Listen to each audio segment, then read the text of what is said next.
Hi everyone and welcome to my kingdom. I got this box in from Coralview, so I'm gonna open the box and it's pretty much the last piece I need to get started on the scape.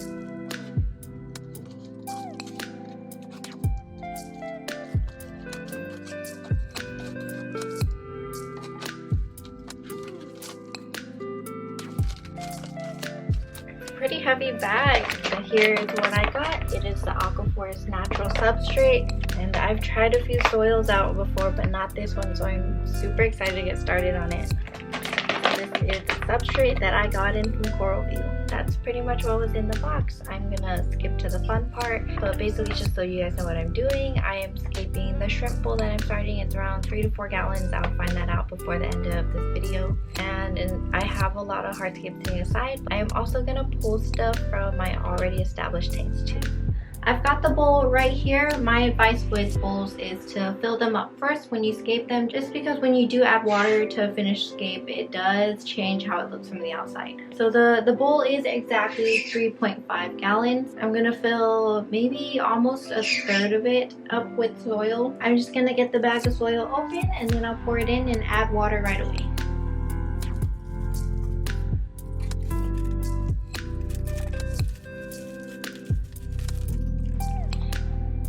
So this is what the substrate looks like. It looks like it's a mix of a few different things. So I'm just gonna go ahead and get it added and then I'm gonna cap it with sand. And this substrate of theirs, you do need to cap it with sand. So I'm gonna go ahead and add this and then I'll add a layer of sand. I believe their other line of substrate does not need a cap.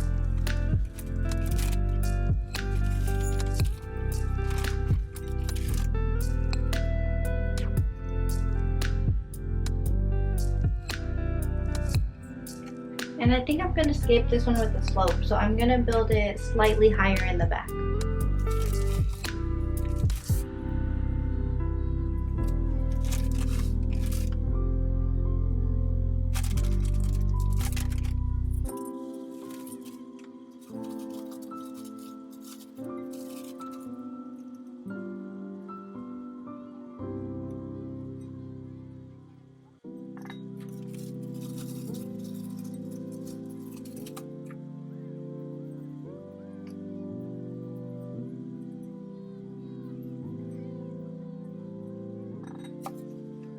So now that I have the substrate in, we're going to fill it with water to see the perspective of the tank.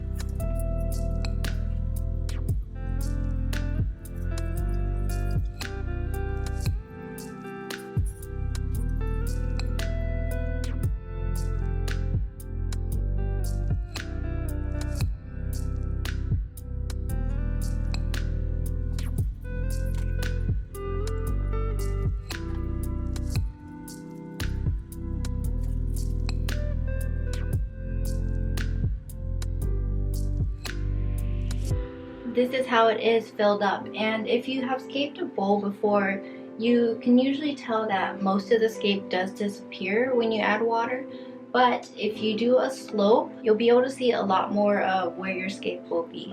It also opens up a ton more space because the refractions change with the leveling. So I will be filtering this with a sponge filter, so I'm gonna get that in first so I know where it is and I can scape around it. Generally with bowls, you can hide them in the back, but since I did build it up, normally the best spots are on the side because you can't see the area here.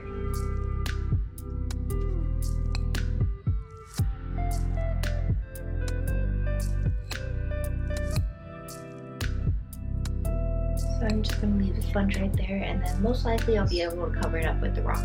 So for this scape, I've decided to use blue petrified wood, this rock right here.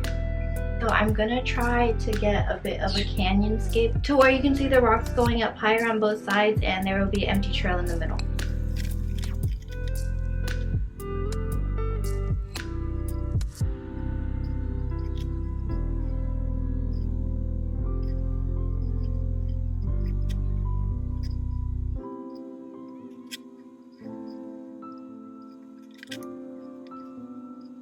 So I'm not sure if you can see it from there, but I added too many rocks and it's starting to overflow.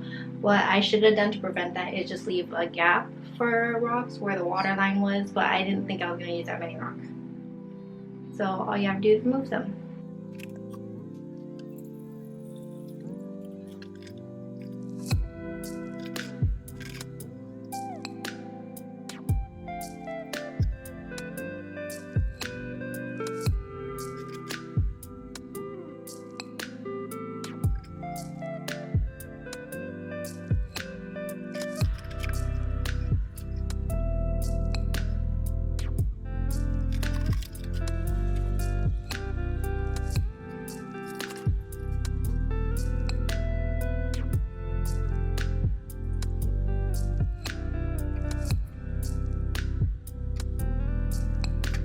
So this is my finished scape right here. Try to get you guys closer to see it. So just for perspective, here's the size of my head and here's the tank. Basically, over a lot of bowl scapes, I've figured out like how to push perspective and make things look somewhat miniature. With the broad front, I put down flatter rocks so it kind of looks like you're close up, and towards the back, since it goes up, I've used smaller rocks to force perspective.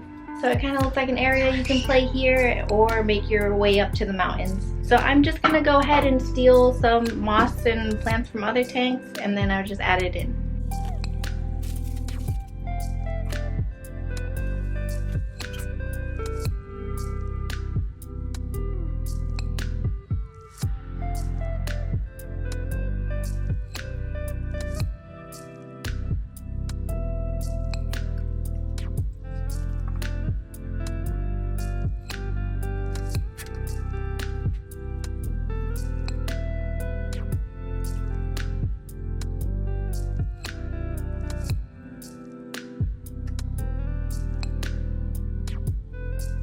So I guess all I have right now is moss. I do want to add at least one more plant in the front just to make it look bigger up front and even smaller up back.